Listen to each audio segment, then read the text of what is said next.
नमस्कार दोस्तों, मेरा नाम है सत्यम सिंह और आप देख रहे हैं बीएसटी ब्रॉडकास्ट। आज हम बात करेंगे आजकल के सबसे ज्यादा चर्चित मर्डर केस के बारे में। जी, मैं बात कर रहा हूं आफ्ताब श्रद्धा दिल्ली मर्डर केस के बारे में। जानेंगे पूरा मामला शुरू से लेकर अंत तक कि किस किस श्रेणी में क्या क्या हुआ। कहानी की शुरुआत होती है 2019 से। आफ्ताब और श्रद्धा इससे पहले एक दूसरे को नहीं जानते हैं।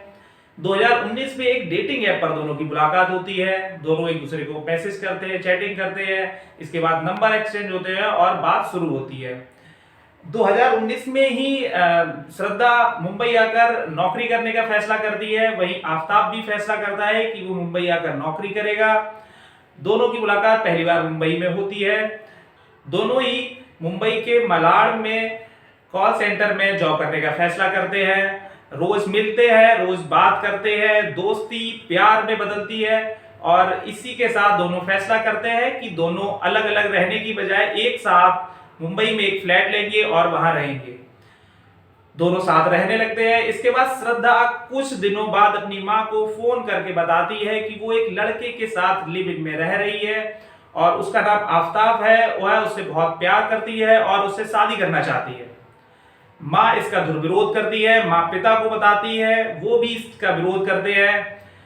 विरोध करना लाजिम था क्योंकि श्रद्धा एक कोली परिवार से आती थी, वहीं आफ्ताब एक मुस्लिम समुदाय से बिलोंग करता था। माँ उसको समझाती है कि आफ्ताब से दूर हो जाए, वापस घर लौट आए या उससे दूर रहने का फैसला ले।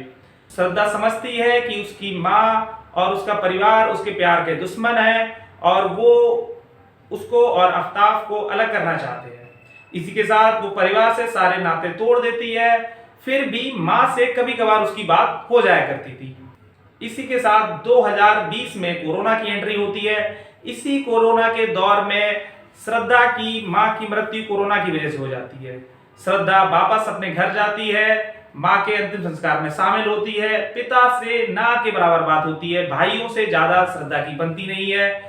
इस कारण वापस वह मुंबई लौट आती है और फिर से आफ्ताब के साथ रहने लगती है। साथ रहने के पश्चात कुछ दिनों बाद श्रद्धा और आफ्ताब में लड़ाई होने लगती है। लड़ाई धीरे धीरे से मारपीट का रूप ले लेती है।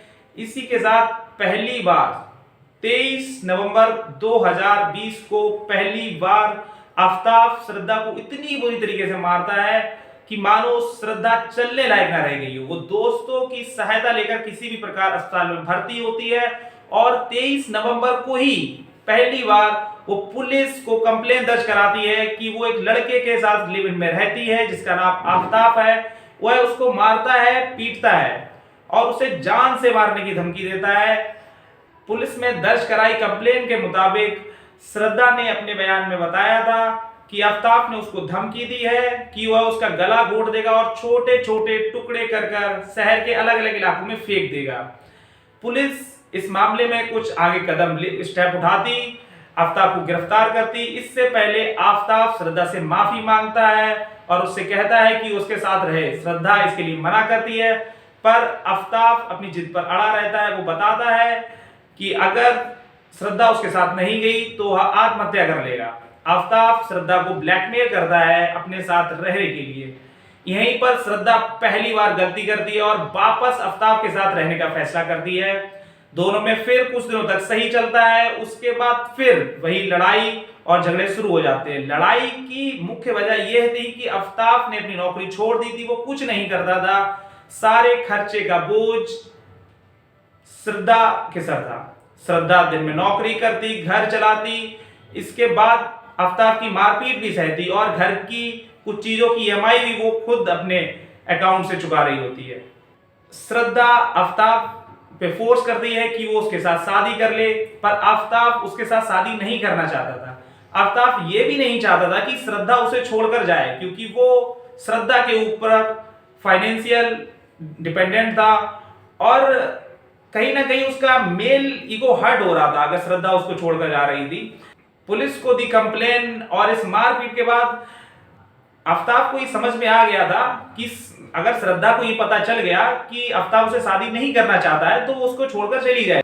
आफ्ताब ने दोनों ही बिंदुओं के बीच का रास्ता निकाला कि क्यों ना श्रद्धा को मौत के घाट उतार दिया जाए। इसी के साथ उसने पहली बार प्लान बनाया कि वह उसे हिमाचल लेके जाएगा और वहां से किसी भी पहाड़ से धक्का देकर श्रद्धा की हत्या कर देगा। वो श्रद्धा को ऑफर करता है कि हम क्यों ना हिमाचल घूमने चले इस समय।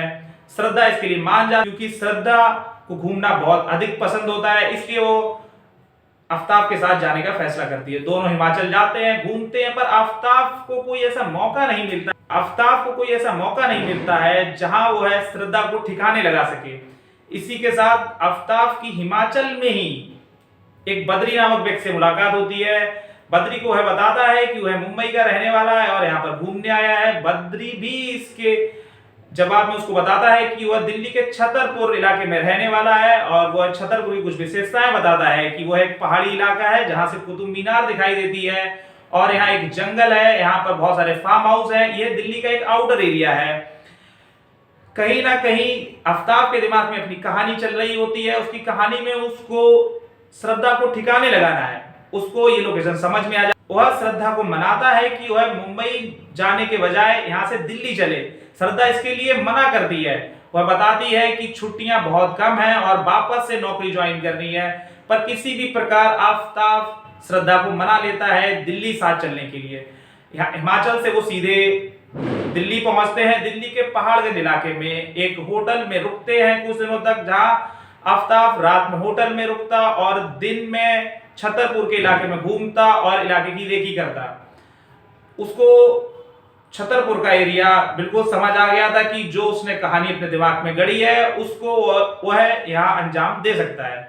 इसी के साथ वह छतरपुर में एक मकान लेने का सोचता है और वह उसी बद्री नामक व्यक्ति को कॉल करता है और बताता है कि वह दिल्ली में शिफ्ट होने का सोच रहा है और यहाँ पर आया हुआ है। पहाड़गंज में एक होटल में रुका हुआ है।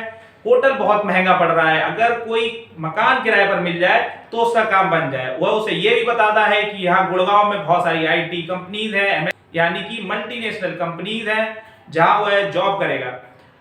बद्री को आफ्ताब के दिमाग में क्या कहानी चल रही है इसके बारे में कोई जानकारी नहीं। बद्री उसको कुछ प्रॉपर्टी डीलर्सों का नंबर देता है और उसको एक किराए पर मकान दिलाने में मदद करता है।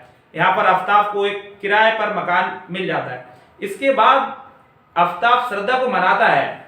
वह उसको बताता है कि तुम्हारी माँ की मृत्यु हो चुकी है, तुम्हारे पिता और तुम्हारे भाई से कोई संबंध नहीं है, मैं भी अपने परिवार से दूर रहता हूं, क्यों ना हम दिल्ली आकर, मुंबई से दिल्ली आकर क्यों ना हम एक नए जीवन की शुरुआत करें। श्रद्धा पहले तो आनाकानी करती है, बाद में वह मान जाती और बहुत थोड़े से सामान के साथ वो दोनों 15 मई 2022 को आफ्ताब और श्रद्धा दिल्ली शिफ्ट होते हैं। कुछ दिनों बाद यानी कि 18 मई 2022 को आफ्ताब और श्रद्धा में मारपीट होती है। आफ्ताब श्रद्धा के सीने पर बैठकर दोनों हाथों से उसका गला घोंटता है और उसकी हत्या कर देता है। इसी के बाद वो उसकी बॉडी ले जाकर बाथरूम में रखता है और इसके बाद वह जोमैटो से खाना ऑर्डर करता है, खाता है और सो जाता है कि मानो ऐसा कुछ हुआ ही ना हो। उसके बाद दूसरे दिन उठता है, दैनिक दिनचर्या करता है। उसके बाद वह फिर मार्केट जाता है और मार्केट से 300 लीटर का फ्रिज, एक आरी और कुछ पॉलीथिन लेके आता है। जिसके बाद दोपहर से वह बॉडी को अलग अलग हिस्सों में काटना शुरू कर देता है।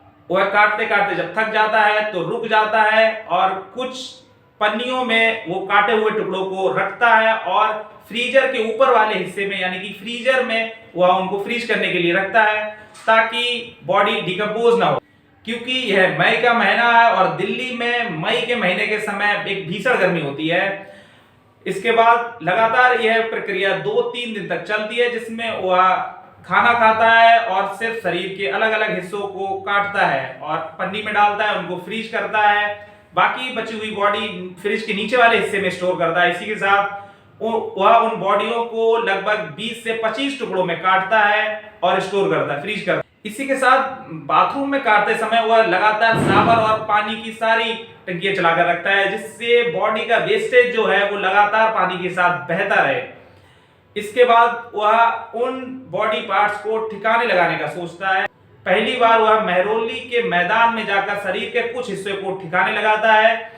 उसके पश्चात वह वापस घर आता है। उसको लगता है कि किसी ने कुछ देखा नहीं, किसी ने कुछ कहा नहीं, इसका मतलब काम होना निश्चय है। और इसी तरीके से शरीर के सारे अलग अलग हिस्सों को हनुमानगढ़ी, पहाड़गंज, छतरपुर के जंगलों और तालाबों में फेंकता है। इसी के बाद वह उसी मकान में आराम से रहता है, वह भागने का प्रयास नहीं करता है, वह उस घर को छोड़ने का प्रयास नहीं करता है। इसके बजाय वह घर को बहुत अच्छी तरीके से एसिड से, अलग अलग तरीके के टॉयलेट क्लीनर से साफ करता है ताकि कोई सबूत ना रहे।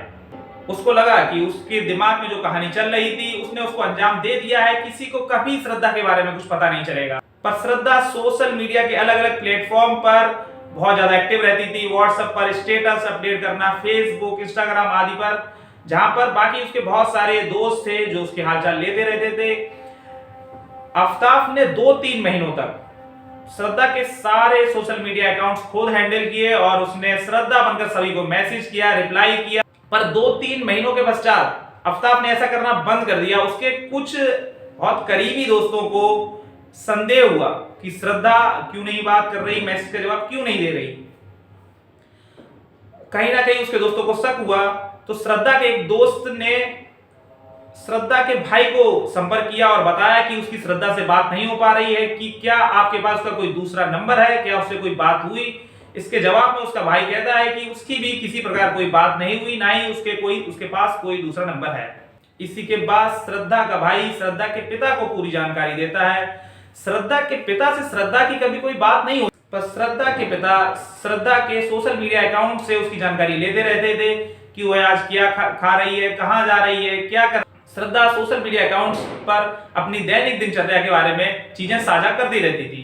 पिता को भी थोड़ा अजीब लगा कि 2-3 महीने से कोई भी सोशल मीडिया प्लेटफॉर्म पर कुछ भी हरकत नहीं हो रही है, श्रद्धा किसी भी प्रकार की कोई जानकारी साझा नहीं कर रही है।